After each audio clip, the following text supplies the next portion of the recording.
মানুষ এমন এক সৃষ্টি ছাড়া জীব উহার অন্তর কেহ পারে না এ করিতে জরি। বরেণ্য সাংস্কৃতিক ব্যক্তিত্ব আসাদুজ্জামান নূর বাঙালি দর্শকের কাছে যিনি বাকের ভাই নামেই বেশি পরিচিত।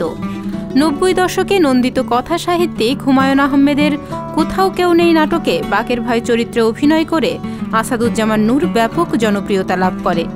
বাংলা নাটকের ইতিহাসে এই ধারাবাহিকটির জন্য ঢাকার রাজপথে মিছিলও হয়েছে।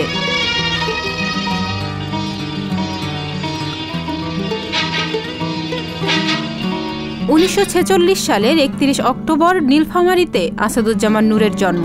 ঢাকা বিশ্ববিদ্যালয় থেকে পড়াশোনা শেষে ১৯৭২ সালে তৎকালীন বহুল প্রচারিত সাপ্তাহিক চিত্রালীতে কর্মজীবন শুরু করেন তিনি।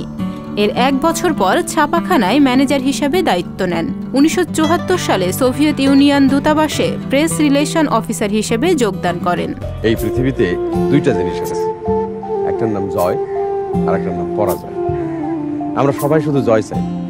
আসাদুজ্জামান নূরের অভিনয় জীবন শুরু হয় ১৯৭২ সালে নাগরিক নাট্য দলের মাধ্যমে।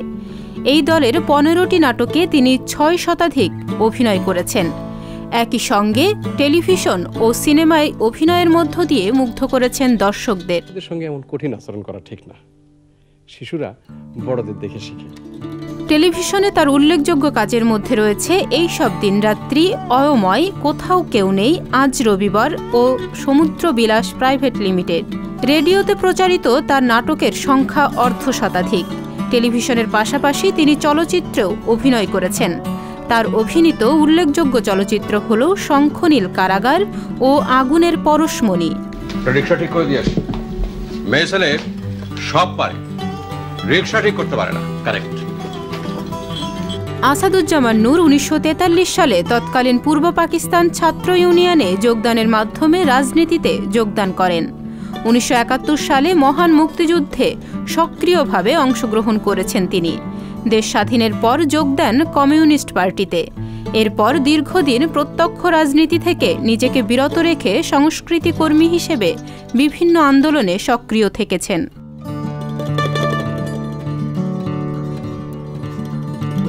১৯৯৮ সালের মাঝামাঝি সময়ে তিনি আবারও প্রত্যক্ষ রাজনীতিতে যুক্ত হন এবং বাংলাদেশ আওয়ামী লীগে যোগদান করেন।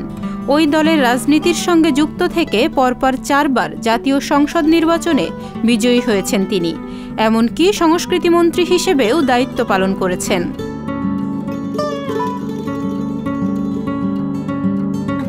মুক্তিযুদ্ধ জাদুঘর প্রতিষ্ঠায় অক্লান্ত পরিশ্রম করেছেন আসাদুজ্জামান নূর। তিনি মুক্তিযুদ্ধ জাদুঘরের ট্রাস্টি সদস্য। সুদীর্ঘ অভিনয় ও রাজনৈতিক জীবনে বরেণ্য এই মানুষটি পেয়েছেন অসংখ্য পুরস্কার ও সম্মাননা।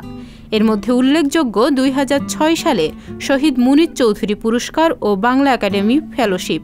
এছাড়া সংস্কৃতিতে বিশেষ অবদানের জন্য ২০১৮ সালে পেয়েছেন স্বাধীনতা পুরস্কার। তাহনিয়া ইয়াসমিন, বিনোদন ডেস্ক, সংবাদ প্রকাশ। সংবাদ, ফিচার ও অনুষ্ঠানের জন্য ভিজিট করুন সংবাদ প্রকাশের ওয়েবসাইট এবং যুক্ত থাকুন ফেসবুক পেজ ও ইউটিউব চ্যানেলের সঙ্গে।